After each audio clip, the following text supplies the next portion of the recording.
जय श्री कृष्ण जी की जय, भगवद गीता जी की।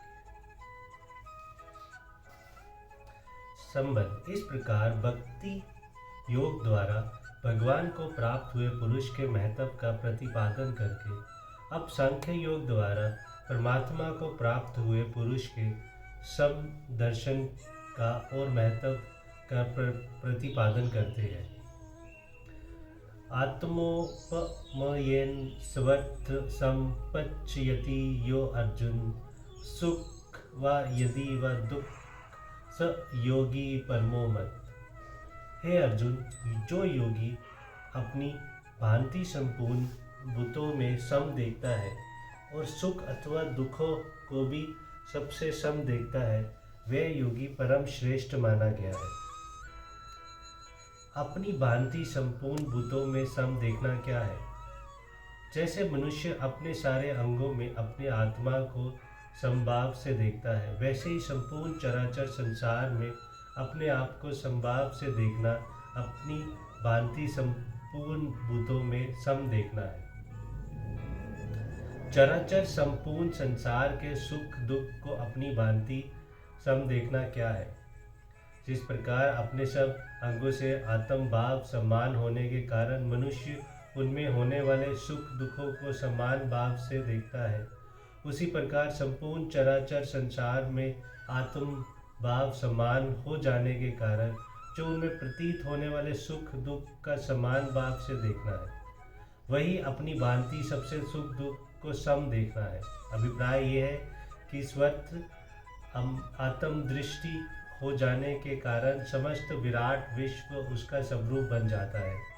जगत में उसके लिए दूसरा कुछ रहता ही नहीं। इसलिए जैसे मनुष्य अपने आप को कभी किसी प्रकार जरा भी दुख पहुंचना नहीं चाहता था तथा स्वाभाविक ही निरंतर सुख पाने के लिए अथक चेष्टा करता रहता है, और ऐसा करके ना वह भी कभी अपने पर अपने को कृपा करने वाले मानकर बदले में कृतज्ञता चाहता है, ना कोई एहसान करता है और ना अपने को कर्तव्य पारायण समझकर अभिमान ही करता है। वह अपने सुख की चेष्टा इसलिए करता है कि उससे वैसे किए बिना रहा नहीं जाता। ये उसका सहज स्वभाव है। ठीक वैसे ही वह योगी समस्त विश्व को कभी किसी प्रकार की किंचित भी दुख न पहुंचाकर सदा उसके सुख के लिए सहज स्वभाव से ही चेष्टा करता है।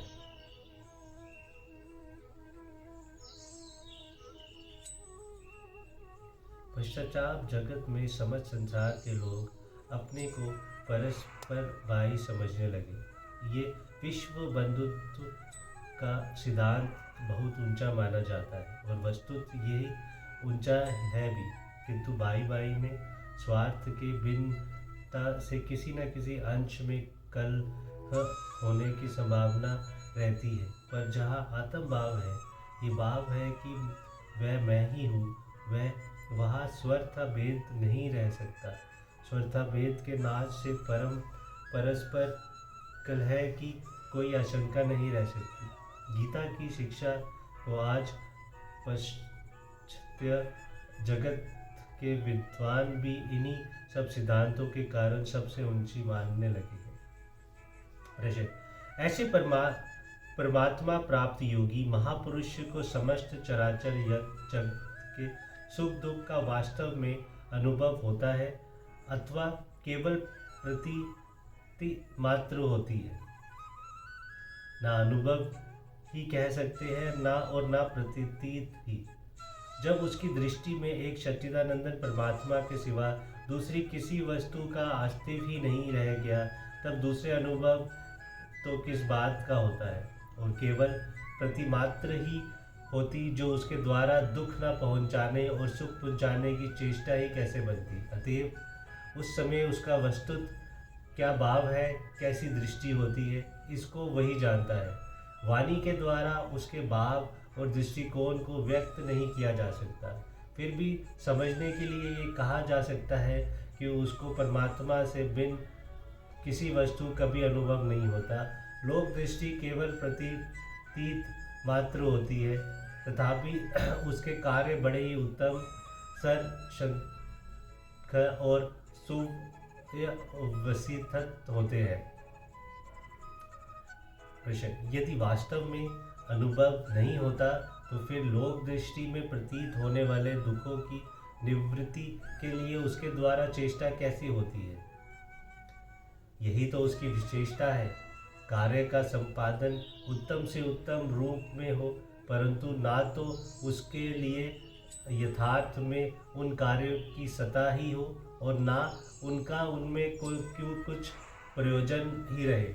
यथापि स्थूल रूप में समझने के लिए ऐसा कहा जा सकता है कि जैसे बहुत से छोटे बच्चे खेलते खेलते तुच्छ और नगण्य कंकड़, पत्थरों, मिट्टी के ढेलों अथवा तिनकों के लिए आपस में लड़ने लगे और अज्ञानवश एक दूसरे को चोट पहुंचाकर दुखी हो जाए, तथा जैसे उसके इस झगड़े को स्वर्था व्यर्थ और तुच्छ समझने पर भी बुद्धिमान पुरुष उनके बीच में आकर उन्हें अच्छी तरह समझाने बुझावे, उनकी अलग अलग बातें सुने और उनकी दुख निवृत्ति के लिए बड़ी ही बुद्धिमान मनि के साथ चेष्टा करे, वैसे ही परमात्मा प्राप्त योगी पुरुष भी दुख में पड़े हुए विश्व की दुख निवृत्ति के लिए चेष्टा करते हैं।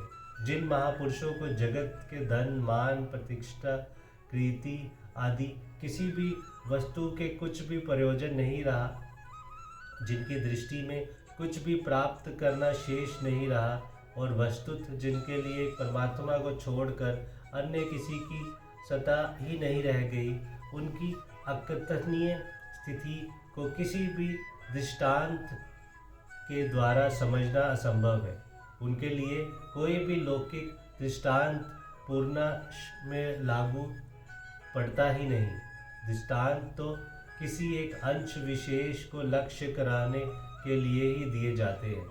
जय श्री कृष्ण।